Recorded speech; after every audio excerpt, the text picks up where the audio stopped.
Buenas noches, compañeros. Vamos a continuar con la estadificación y tratamiento de cáncer de endometrio. Bueno, hay que tener en cuenta que el objetivo de la estratificación es identificar su propagación y determinar su etapa. Esa es la importancia de estratificar o identificar el estadio del cáncer de endometrio, además de que esto nos va a ayudar a decidir cómo tratar el cáncer y determinar cuán eficaz pudiera ser el tratamiento, a su vez que nos va a ayudar a determinar el pronóstico del paciente. Los dos sistemas usados para clasificar las etapas del cáncer de endometrio, el sistema FIGO y el sistema de la Asociación de Colegio Americano, es la segunda clasificación que podemos utilizarla eh, para categorizar esta patología. Siguiente diapositiva, por favor. Bueno, hay que tener en cuenta que ambos sistemas estadifican en base a tres factores: la extensión del tamaño del tumor, la propagación de de los ganglios linfáticos o adyacentes y la propagación o metástasis a sitios distantes. Esta información se combina en un proceso llamado agrupación por etapas para asignar una etapa general. Los números y las letras después del TNM proporcionan más detalles sobre cada uno de estos factores, como vamos a ver a continuación. Para la estadificación se toman en cuenta algunas etapas. Tenemos la etapa quirúrgica y la etapa clínica. La etapa quirúrgica es obviamente cuando el tumor es resecable, podemos operar y tener una buena pieza histopatológica para poder estudiarla. La etapa clínica es cuando el estadio del cáncer no permite una operación o el diagnóstico se lo ha realizado mediante un diagnóstico clínico o mediante exámenes de laboratorio o de imagen. Siguiente diapositiva. Tenemos las categorías adicionales que, pues, por obvia situación no constan en la categoría FIGO y la TNM. Tenemos TX, que no se puede evaluar el tumor principal debido a una falta de información. T0, no hay evidencia de un tumor primario. En X no se puede evaluar los ganglios linfáticos regionales debido a la falta de información. Para este caso, la categorización nos hemos basado en las guías NCCN con actualización 2022, que tanto trata el estadio FIGO y el estadio TNM. Tenemos la categoría T1 y a la vez estadio 1 de la FIGO, que es un tumor confinado al cuerpo del útero e incluye el canal endocervical. Tenemos el T1A, que es igual al estadio FIGO 1A, que es un tumor limitado al endometrio con invasión de menos de la mitad del miómetro. Tenemos un tumor T1B, estadio 1B FIGO, que es un tumor que invade a más de la mitad del miómetro. Tenemos un estadio T2 y un estadio 2 de la FIGO, que es un tumor que invade al tejido adyacente al estroma, al miómetro y al cérvix. Sin embargo, no incluye en la totalidad del útero. Esta categoría no incluye el canal endocervical. La categoría T3 y estadio 3 FIGO es un tumor que ya involucra la serosa, la adventicia, la vagina y los parametrios. El estadio 3A, 3A de la FIGO es un tumor que envuelve la serosa o la adventicia y tiene una metástasis directa en cuanto a su extensión. El estadio 3B es un tumor que ya involucra el canal vaginal e incluso involucra los parametrios. La categoría T4 es un tumor que invade ya la mucosa de la vejiga. eh, ya existe una metástasis, pues, y se lo categoriza como T4 en caso de las dos clasificaciones. Siguiente diapositiva. Aquí podemos ver en un gráfico en cuanto a la invasión de acuerdo a los estadios que ya se habló previamente. Siguiente diapositiva. Tenemos la siguiente o lo que nos falta completar del cuadro anterior es basándonos en cuanto a la metástasis, si hay invasión ganglionar o no, y obviamente al grado histológico de compromiso. Tenemos que un estadio N1 que sería en este caso 3C1 de la FIGO, son nódulos linfáticos metastásicos nódulos linfáticos metastásicos de pelvis.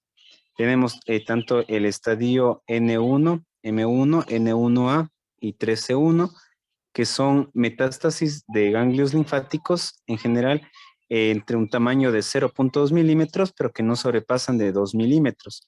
Tenemos el estadio N2, 3C2, son nódulos linfáticos metastásicos hacia ganglios paraórticos, sin ser positivos los pélvicos. Tenemos un estadio N2, M1 y 3C2, son ganglios linfáticos con metástasis a nivel paraórtico. Sin embargo, son ganglios mínimo que miden 0.2 milímetros, pero que no sobrepasan los 2 milímetros. El N2A y el 3C2 son nódulos linfáticos metastásicos con características previas, pero sin ser positivas, hacia pelvis. Tenemos la clasificación M de distancia de metástasis, la M0 donde no hay metástasis de distancia, y la M1 o en este caso la 4B de la FIGO, donde existe metástasis a distancia, que estos pueden incluir, por ejemplo, a nódulos linfáticos del canal inguinal, intraperitoneal, pulmones, hígado y huesos. Tenemos los grados histológicos de diagnóstico, el GX, en el cual no existe evidencia de patología oncológica, el grado 1, donde existe un cáncer bien diferenciado, un G2, donde existe o es moderadamente diferenciado, y un grado 3 histológicamente, donde es pobremente diferenciado.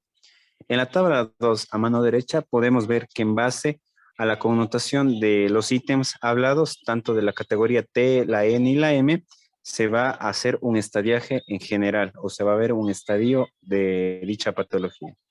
En lo que se refiere al tratamiento primario, vamos a tener que estas pautas de la NCCN dividen el cáncer endometrioide puro en 3 categorías para delinear el tratamiento, lo que son las enfermedades limitadas al útero, las afecciones cérvico-uterinas sospechada o manifiesta, y la sospecha de enfermedad extrauterina. En lo que se refiere a la enfermedad limitada al útero, vamos a tener que el procedimiento quirúrgico recomendado va a incluir la histerectomía abdominal y la histerectomía con salpingo o florectomía bilateral, con estadificación quirúrgica y evaluación de ganglios linfáticos. Siempre va a ser recomendado la estadificación quirúrgica. La preservación ovárica puede ser segura en mujeres premenopáusicas seleccionadas con cáncer endometrioide en etapa 1. La cirugía mínimamente invasiva tiene un enfoque preferido para estas pacientes. Las estructuras intraperitoneales deben evaluarse cuidadosamente y las áreas sospechosas deben someterse a una biopsia. La FIGO recomienda que se recopile la citología peritoneal y se registren los resultados. Los ganglios linfáticos agrandados o sospechosos deben extirparse para confirmar o descartar enfermedad metastásica. Siguiente, porfa.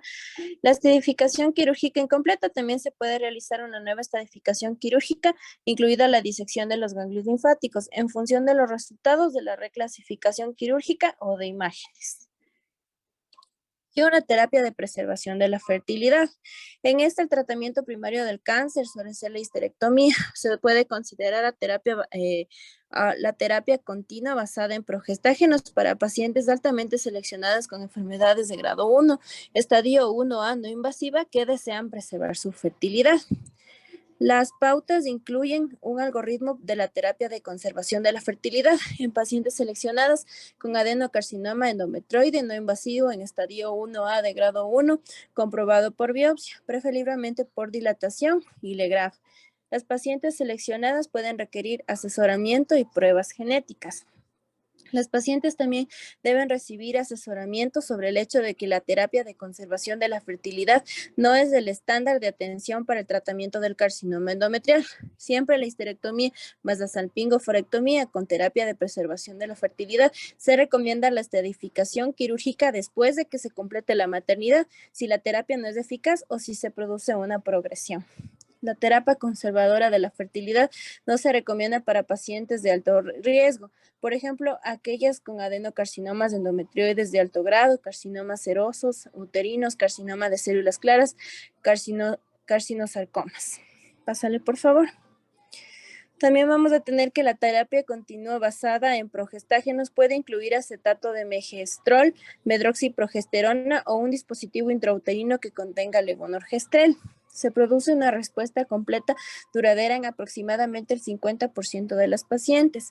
El uso de un tratamiento basado en progestágenos debe considerarse cuidadosamente en el contexto de otras pacientes. Factores específicos, incluyendo contraindicaciones como cáncer de mama, accidente cerebrovascular, infarto de miocardio, embolia pulmonar, trombosis venosa profunda y tabaquismo. Vamos a tener también que en pacientes que reciben terapias basadas en progestágenos, el panel de la NCCN recomienda una estrecha vigilancia con un muestreo endometrial, biopsias cada 3 a 6 meses. Se recomienda la histerectomía y la salpingoforectomía con estedificación. 1, después de completar la maternidad. 2, si la paciente tiene progresión documentada en las biopsias. 3, si el cáncer de endometrio aún está presente después de 6 a 12 meses de terapia basada en progestina. Aunque algunas mujeres jóvenes que tuvieron biopsias de endometrio negativas posteriores después de la terapia hormonal pudieron quedar embarazadas, su tasa de recurrencia final fue alta, del 35%. En pacientes con carcinoma de endometrio persistente después de 6 meses de terapia hormonal fallida, el panel recomienda una resonancia magnética pélvica para incluir la microinvasión y el metástasis ganglionar ovárica antes de continuar con la terapia de preservación de la fertilidad. En mujeres premenopáusicas con cáncer de endometrio en estadio 1A o B, los datos sugieren que la preservación ovárica es segura y no está asociada con un mayor riesgo de mortalidad relacionada con el cáncer. Las pacientes fueron seguidas durante 16 años. Otros estudios también sugieren que la preservación de los ovarios puede ser segura en mujeres con cáncer de endometrio en etapa temprana. Bueno, continuamos con la exposición. Vamos a hablar acerca del tratamiento primario en la etapa 2. Entonces, el SEA de endometrio se ha propagado al tejido ya conectivo del cuello uterino, pero aún no ha crecido fuera del útero. La primera opción es la cirugía, que consiste en una histerectomía radical, es decir, se va a retirar el útero, los tejidos próximos al útero y la parte superior de la vagina. La salpingo-oforectomía y la disección de los ganglios linfáticos pélvicos y paraaórticos, o la toma de la muestra de los ganglios. También se va a utilizar radioterapia, es decir, una braquiterapia vaginal y radiación externa a la región pélvica. Otra opción es administrar primero la radioterapia y luego hacer una histerectomía simple, es decir, una salpingoforectomía o la extracción de la muestra de los ganglios linfáticos. Si los ganglios linfáticos muestran cáncer, estamos ante un cáncer, en realidad no está en una etapa 2, sino que aquí ya tenemos una etapa 3C. Entonces, con un CA de alto grado, como el carcinoma seroso papilar o el carcinoma de células claras, la cirugía puede incluir epiplectomía o biopsia peritoneal. De esto va a estar seguido de una histerectomía, una salpingo-oforectomía, disecciones de los ganglios linfáticos pélvicos y paraaórticos, así como el lavado de la cavidad pélvica. Después de la cirugía, tanto de la radioterapia como la quimioterapia o ambas, se pueden administrar para ayudar a evitar que el cáncer regrese al organismo. La quimioterapia por lo general incluye los medicamentos carboplatino y paclitaxel y posiblemente cisplastino y doxorubicina. Bueno, el tratamiento primario, en cambio, aquí tenemos en la etapa 3, ya es cuando el cáncer se ha prolongado fuera del útero. En este vamos a incluir a la histerectomía más una salpingo-oforectomía. A veces puede ser una histerectomía radical. Se puede hacer una posible disección de los ganglios linfáticos pélvicos y paraaórticos. Se debe realizar el lavado de la cavidad pélvica y puede extirparse en ciertos casos del epíplom. Si las pruebas realizadas antes de la cirugía indican que el cáncer se ha diseminado, se puede administrar radioterapia antes de la cirugía. La radioterapia puede reducir el tamaño del tumor lo suficiente para hacer una cirugía, que esta puede ser otra opción de tratamiento. Bueno, aquí tenemos de acuerdo a las etapas, en la etapa 3A ya se ha prolongado a la serosa del útero o a los anexos como son las trompas de falopio o a los ovarios. El tratamiento después de la cirugía puede incluir quimioterapia, radioterapia o ambos tratamientos. La radiación se administra a la pelvis o el abdomen y a la pelvis se emplea la braquiterapia vaginal. En la etapa 3B ya es cuando aquí se ha prolongado ya el cáncer hacia la vagina. Después de la cirugía, el cáncer en etapa 3B se puede tratar con quimioterapia o con radiación. Y en una etapa 3C ya se ha prolongado los ganglios linfáticos en la pelvis y los ganglios linfáticos alrededor de la aorta. El tratamiento incluye la cirugía, seguido de quimioterapia o radioterapia. En el carcinoma seroso papilar o de células claras, la cirugía puede incluir una epiplectomía y biopsias del peritoneo con una histerectomía total, salpingo-oforectomía, disecciones de los ganglios linfáticos y pélvicos, así como el lavado de la cavidad pélvica. La quimioterapia a menudo incluye los medicamentos antes ya mencionados que se van aquí en terapias combinadas que vamos a tratar en este tipo de pacientes. Entonces aquí tenemos un algoritmo de cómo debemos manejar el cáncer de endometrio cuando hay una afección al cérvix. Entonces primero lo que tenemos es cuando hay una sospecha o afección franca del cérvix, o tenemos ya una histología, se debe primero realizar una biopsia de cérvix con o sin resonancia magnética. Cuando hay afectación cervical, esta es positiva y es operable. Aquí vemos si es que cumple la función. Si es que no es operable, vamos a dar radioterapia y vamos a hacer vigilancia. En cambio, si es que podemos hacer una cirugía en la paciente, vamos aquí a realizar lo que es una histerectomía, una salpingoforectomía, un citológico de líquido peritoneal y también aquí podemos hacer una linfadectomía pélvica o paraaórtica. Ahora, cuando la afección cervical es negativa, podemos hacer una histerectomía extrafacial, salpingo-oforectomía, una citología de líquido peritoneal y también podemos ayudarnos con un tratamiento coadyuvante de acuerdo al estadio que encontremos del cáncer y luego hacer una vigilancia. En cambio, en el tratamiento primario del cáncer de endometrio con una actividad tumoral extrauterina, en esta igual tenemos que hacer ante la sospecha de un tumor extrauterino, igual tenemos que tener una biopsia ya del endometrio, una histología, realizar una tomografía o resonancia de acuerdo a los hallazgos clínicos, también de acuerdo a los marcadores tumorales. Si son neoplasias extrauterinas, que están limitadas a la pelvis, es decir, la vagina, la vejiga, el recto o los parametrios, hacemos radioterapia, cirugía, braquiterapia y quimioterapia. Y mantenemos en vigilancia. En cambio, si es que hay actividad tumoral intraabdominal, cuando hay presencia, es decir, en los ganglios, en los ovarios, aquí hacemos una histerectomía total, una salpingoforectomía, una citología de líquido peritoneal y damos tratamiento adyuvante de acuerdo al estadio en el que se encuentre el cáncer. Cuando hay actividad extraabdominal, esto es incluyendo ya otros órganos como es el hígado, hay que considerar una histerectomía, una salpingoforectomía bilateral con o sin radioterapia, hormonoterapia y quimioterapia y mantener en vigilancia para ver si es que hay recidivas o no de este cáncer. Continuando con la exposición, pues vamos a hablar acerca de la terapia adyuvante, la cual tenemos que, específicamente vamos a hablar de la enfermedad confinada al útero.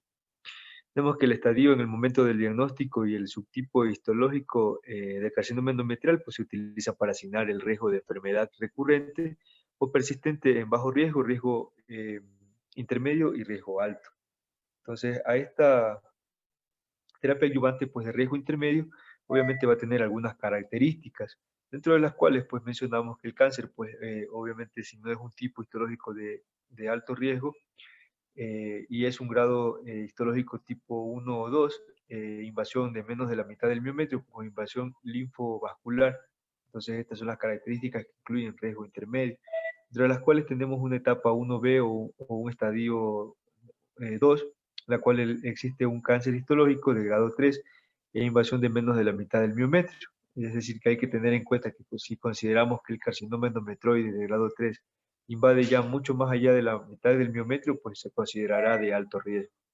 En cuanto a la enfermedad confinada al útero, tenemos que, como habíamos mencionado anteriormente, pues el grado de enfermedad de riesgo intermedio a bajo, el grado de enfermedad de riesgo intermedio alto y pacientes que tienen riesgo intermedio y que están sin estadificación. En cuanto a enfermedad confinada al útero, enfermedad de riesgo intermedio bajo, pues tenemos que existe una observación en lugar de la radioterapia adyuvante y la quimioterapia ayudante. Tenemos que existe un buen pronóstico general de todos los pacientes después de estos tratamientos quirúrgicos, los cuales se puede obtener un poco de beneficio en cuanto a la radioterapia adyuvante o a la quimioterapia. Aparte de eso, la quimioterapia pues no se ha evaluado en este subgrupo, dado todos los riesgos de este tratamiento y un buen pronóstico general de los pacientes con enfermedad de riesgo intermedio y bajo. Y es importante mencionar que la tasa de recurrencia pues, puede ser alrededor del 5 al 6% si no se utiliza ninguna terapia adyuvante. En cuanto a la enfermedad de riesgo intermedio alto, pues tenemos aquí la terapia de radiación. Y esta terapia de radiación, pues para las mujeres con enfermedad de riesgo intermedio alto, sugerimos una terapia adyuvante después de la cirugía en lugar de la observación. La radioterapia pues, puede reducir el riesgo de recurrencia, aunque no parece mejorar la supervivencia general. Esto se pudo observar en un ensayo que fue publicado por el grupo de oncología ginecológica, en la cual nos menciona que el beneficio de la radioterapia adyuvante para reducir la recurrencia se demostró en un ensayo de 99, el cual nos pudo denotar que existe una reducción del riesgo acumulado de recurrencia al utilizar la terapia de radiación. Más aún tenemos la braquiterapia vaginal, en la cual para la mayoría de las mujeres que tienen cáncer de endometrio, pues de riesgo intermedio alto, en el lugar de radioterapia pélvica, pues se podría utilizar este tipo de terapia, ¿no? Se asocia también con más toxicidad, incluidos síntomas urinarios e intestinales, a largo plazo. En esta de aquí, en el ensayo PORTE, fue un ensayo que se realizó con 242.427 pacientes en un tiempo de 45 meses. En realidad no hubo diferencias estadísticamente significativas para la tasa de recurrencia, entre 3 a 5%, y de metástasis a distancia entre 6 y 8%. Una supervivencia libre de enfermedad a 5 años de 78 a 83%. En cuanto a enfermedad confinada al útero de riesgo intermedio a alto, igual aquí tenemos la radioterapia, en las cuales tenemos que existen síntomas intestinales con impacto en estas actividades diarias y existe tendencia a más síntomas urinarios. Aparte de eso, pues la radioterapia pélvica se va a asociar con complicaciones tempranas, tanto como tardías, y puede existir algún otro problema con esta terapia. En cuanto a la terapia vaginal, pues la tasa de menor de diarrea fue de 13% aproximadamente.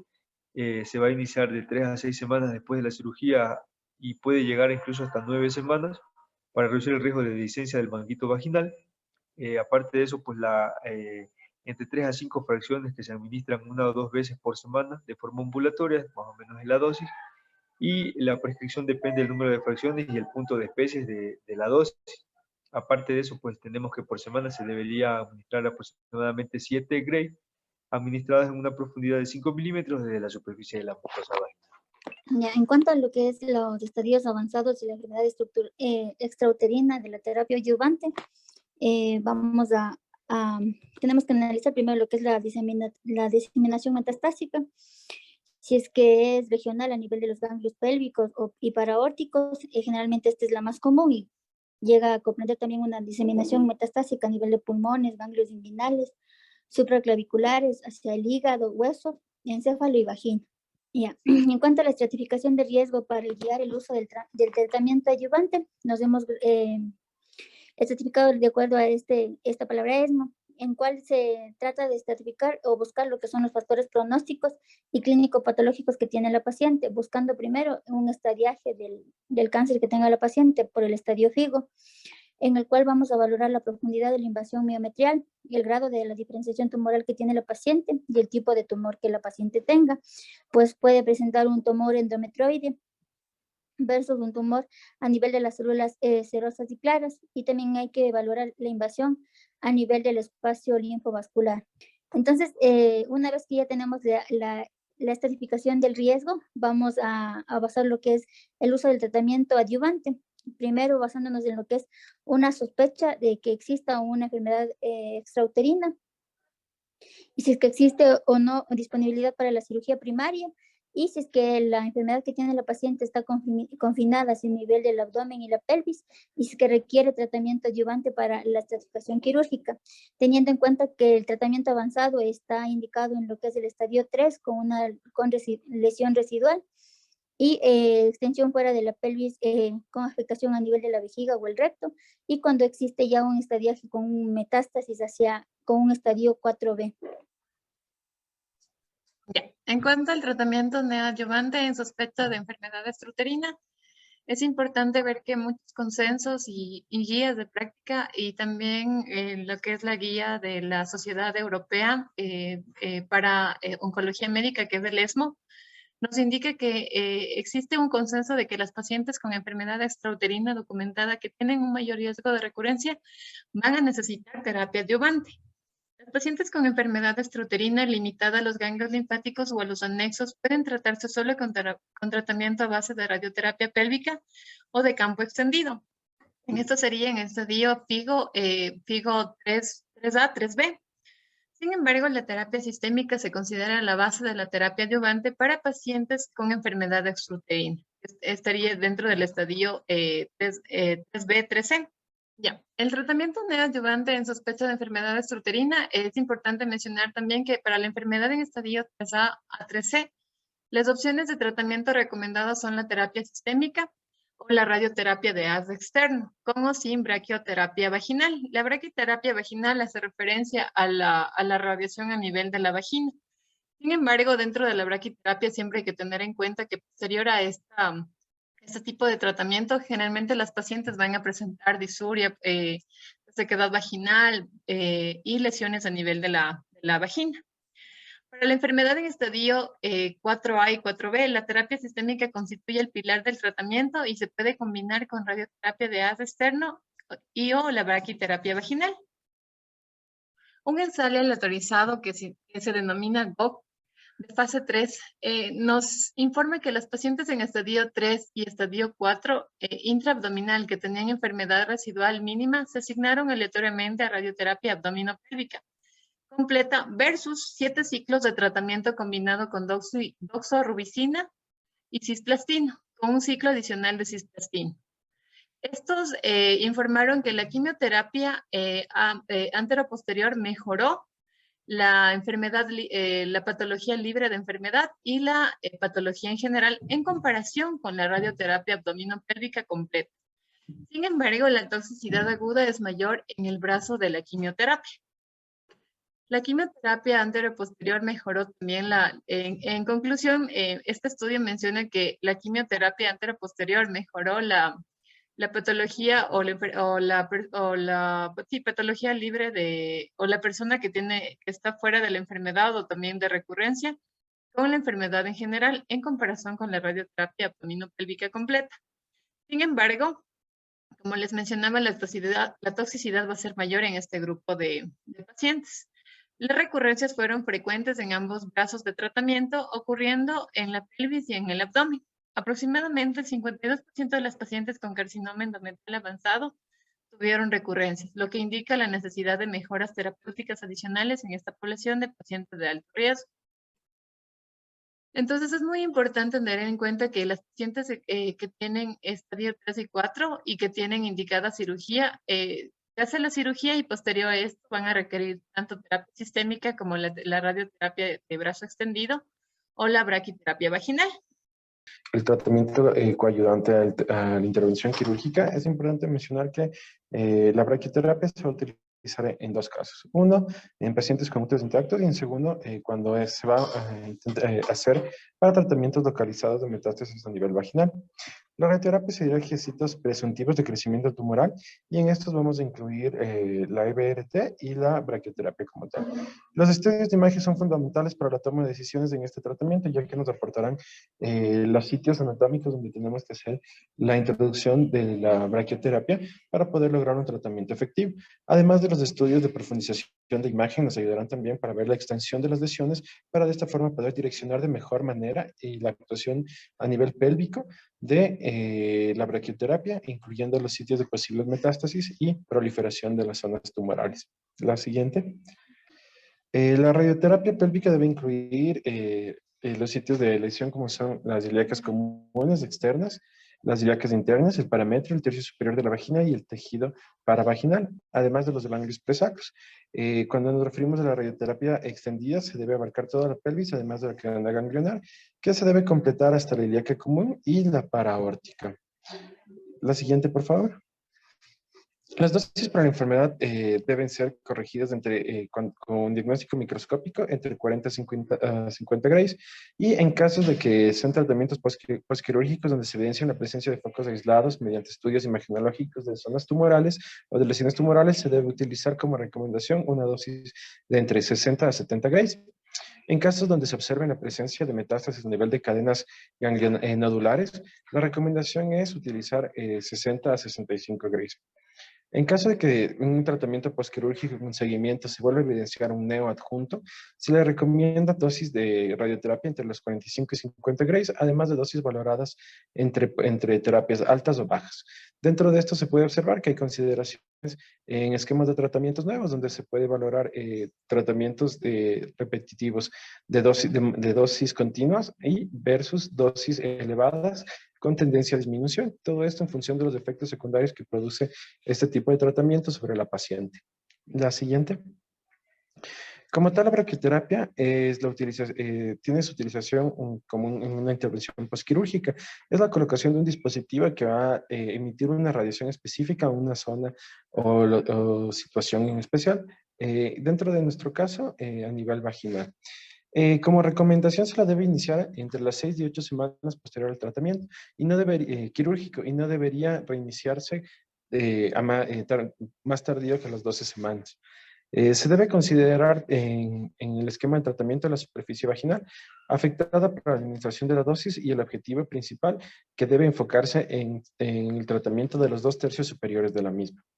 En los casos quirúrgicos, postquirúrgicos, las dosis recomendadas, podemos encontrar diferentes esquemas de dosis. Entre las más recomendadas es la aplicación de 60 grays por 5 tomas en caso de afectación mayor a los 5 milímetros de la superficie vaginal. En casos donde hay una afectación mayor a 0.5, se prefiere el uso de 70 grays en 3 tomas para evitar toxicidad. En casos de que sea diagnosticado sea inoperable, es recomendado la radiación, utilizar la radioterapia y la braquioterapia como tratamiento conjunto. Sin embargo, es difícil pronosticar el efecto o el beneficio de nuestros pacientes. Se recomienda por lo menos la utilización de la braquioterapia a nivel de cervix con un enfoque que supere de 1 a 2 centímetros sobre el cervix con una ventana de tratamiento exitosa. La siguiente. El tratamiento del cáncer endometrial involucra una terapia conjunta, tanto como es la intervención quirúrgica, una terapia hormonal de reemplazo en caso de ser necesaria, una terapia subsecuente a la radiación y una terapia de inmunoterapia. Las intervenciones quirúrgicas en este tipo son extensas y con alta probabilidad de complicaciones de reintervenciones. Es por eso que el manejo debe ser en conjunto. El manejo multidisciplinario está indicado. Altos porcentajes de complicaciones como la incontinencia urinaria, diarreas crónicas, dolor pélvico constante y linfedema están reportados con el uso de la radioterapia y la braquioterapia. Sin embargo, una de las complicaciones más importantes es la neurotoxicidad, la toxicidad cardíaca, la disfunción cognitiva y el cáncer hemático que se pueden ver reportados. Es por eso que los controles con los médicos especialistas correspondientes son adecuados durante todo el transcurso del tratamiento. La deprivación hormonal secundaria a las intervenciones quirúrgicas pueden también llevar síntomas de aparecimiento de sintomatología menopáusica. Dentro de este tópico es importante mencionar que el tratamiento debe ser realizado solo en caso de que la paciente solicite el mismo, ya que la administración de hormonas puede no ser beneficioso para la sobrevida de este tipo de cáncer. La siguiente. Los efectos psicológicos han sido estudiados extensamente. El 60-70% de las pacientes que han sido intervenidas o han sido diagnosticadas de cáncer de endometrio llevan a tener problemas de ansiedad y depresión. Los más importantes consideraciones es el miedo de recurrencia de este tipo de tumor y hay una alteración de la imagen corporal que puede ser bastante limitativa para sus condiciones de vida regulares. Puede haber unas condiciones, alteraciones del comportamiento que lleven a afectar las relaciones laborales y emocionales. Clínicamente, estos pacientes deben recibir cuidados generales que deben estar enfocados en enfermedades crónicas que pueden ser secundarias al tratamiento recibido. Asimismo, no se debe escatimar los recursos en realizar exámenes adicionales durante cada control con el finalidad de brindar la atención adecuada para los mismos.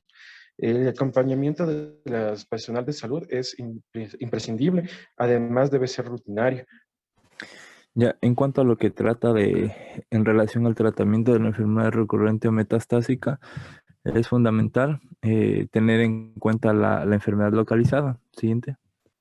Ya, en caso de las recurrencias locales o regionales, es fundamental tener en cuenta la evaluación de un tratamiento adicional a estas patologías, mientras que para las recurrencias confinadas generalmente hacia la vagina o la pelvis solamente, el tratamiento de segunda línea puede tener gran efectividad en estos pacientes que ya hayan tenido antecedente de manejo con radioterapia o cirugías de terapia sistémica. Mientras que para las pacientes que no han tenido exposición a una radioterapia previa, en el sitio de la recurrencia o la braquiterapia previa solamente, el conjunto de especialistas recomiendan hacer una radioterapia más una braquiterapia o inclusive llegar a considerar la evaluación, la cirugía como una alternativa de tratamiento. Hay que considerar que las recurrencias vaginales aisladas tratadas con radioterapia tienen un buen control local y generalmente con una sobrevida de 5 años de aproximadamente del 50 al 70% de estas pacientes. Va a haber un peor pronóstico si la extensión de esta patología va a estar a nivel extravaginal e inclusive generando un compromiso de los ganglios linfáticos pélvicos. Después del manejo de la radioterapia, es poco común que las pacientes tengan recurrencias que tengan localización hacia la pelvis. El manejo de estas pacientes va a ser controvertido. Para las pacientes tratadas previamente con radioterapia, en el sitio de la recurrencia se recomienda la cirugía o también puede ser manejada mediante radioterapia intraoperatoria a las pacientes que tienen una categoría 3. Para las pacientes previamente tratadas con EBRT, en el sitio de la recurrencia, la terapia recomendada para las recaídas aisladas van a incluir la cirugía con radioterapia intraoperatoria para las pacientes que son categoría 3 y también puede considerarse el manejo mediante la terapia sistémica con o sin radioterapia paliativa. En varios pacientes seleccionados en algunos estudios, se ha realizado una cirugía radical, es decir, la exentación pélvica generando de esta forma tasas de supervivencia de aproximadamente 5 años, con una sobrevida más o menos de un 13%. Para la enfermedad residual abdominal superior macroscópica, se va a recomendar un tratamiento más agresivo para la recaída, como se describe en las medidas para metástasis diseminadas en terapias de recaída. Para las metástasis aisladas, la anterior todavía, amiga. Para las metástasis aisladas resecables se considera la resección quirúrgica sumada o no con radioterapia, y también puede generarse o tomarse en cuenta la terapia ablativa. En cuanto a lo que corresponde a enfermedad sistémica, para pacientes con bajo grado, asintomáticos y receptores hormonales con resultado de metástasis diseminadas positivas, las opciones van a incluir terapia hormonal seguida de terapia sistémica en progresión. Las metástasis sintomáticas de mayor grado o de gran volumen pueden tratarse de forma sistémica, considerándose el uso de la radioterapia paliativa. Para la progresión persistente de las metástasis diseminadas, se va a recomendar mejor atención y apoyo para el cumplimiento del cuadro clínico de la paciente. El siguiente. En cuanto a la terapia hormonal, es fundamental tener en cuenta que el papel de la terapia hormonal en el cáncer metastásico o en las recurrencias se evaluó principalmente en las pacientes que tienen una histología endometrioide únicamente. La terapia hormonal también se va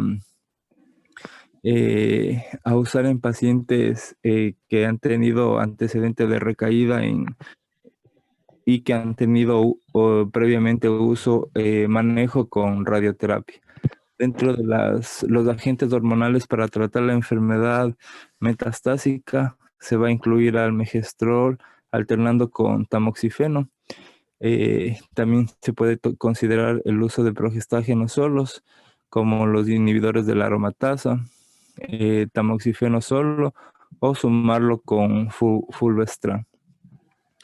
Es importante tener en cuenta que no se ha encontrado evidencia de que algún tipo de fármaco, una dosis o un programa particular a esquemas de estos medicamentos sea de mejor manejo y mejor resultado para las pacientes. Hay que tener en cuenta que los principales predictores de la respuesta del tratamiento metastásico son los tumores bien diferenciados, generando una expresión de receptores ER o PR con un intervalo libre de la enfermedad prolongado. Además, la ubicación del tumor, la extensión de las metástasis pélvicas, en particular si van a ser de forma de expansión hacia los pulmones. Para las metástasis diseminadas asintomáticas de bajo grado, la terapia hormonal con agentes progestágenos ha evidenciado que va a dar buenas respuestas, particularmente en la enfermedad ER o PR positiva. En relación a la terapia sistémica, esta terapia ha sido estudiada ampliamente en todos estos casos con estas pacientes con este tipo de patologías. Y según los datos actuales, refiere que se prefieren los regímenes de quimioterapia multifarmacológica para la enfermedad metastásica recurrente o de alto riesgo, si la paciente tolera este tipo de manejo. También se ha recomendado el uso de terapia con un agente único dentro de los regímenes de quimioterapia multifarmacológica. Las recomendaciones van a incluir el carboplatino, paclitaxel, o puede inclusive considerarse al cisplatino doxorubicina o cisplatino doxorubicina paclitaxel, y varias otras alternativas que la literatura va a recomendar. Es fundamental tener en cuenta que un estudio aleatorizado de fase 3 comparó dos regímenes de quimioterapia combinada en mujeres con carcinoma de endometrio avanzado recurrente. Este estudio incluyó aproximadamente 273 mujeres que fueron asignadas de forma aleatoria, en las cuales fueron expuestas a fármacos como el primer grupo, a fármacos como el cisplatino, la doxirubicina y el paclitaxel, mientras que el grupo B fue manejado mediante el cisplatino y la doxorubicina. El régimen de 3 fármacos se asoció generalmente con una mayor sobrevida de este tipo de pacientes, a una relación de 15 meses frente a 12 meses que fue el expuesto a manejo con 2 fármacos, pero con un aumento significativo de la toxicidad, generando efectos adversos a nivel de una neuropatía periférica. Por lo tanto, no se usa ampliamente esta alternativa de manejo ante los pacientes. Este tipo de regímenes farmacológicos ahora son categoría 2 en relación a las pautas que guían, que genera esta guía, porque la mayoría de expertos de este panel asocian al manejo con carboplatino y paclitaxel en regímenes menos tóxicos en relación a la otra alternativa. ¿Cuándo vamos a contraindicar esta dosis? ¿Cuándo se va a contraindicar el manejo con este tipo de dosis a dúo de medicamento? Tenemos alternativas como para hacer el manejo con paclitaxel, inclusive el paclitaxel unido a una albúmina como el cisplactino, carboplatino, la doxirubicina, y estas van a generar respuestas que dan una sobrevida aproximadamente superior del 4 al 25% al 27% de pacientes han demostrado un alcance de vida de 5 a 10 años posterior al manejo con esta medicación.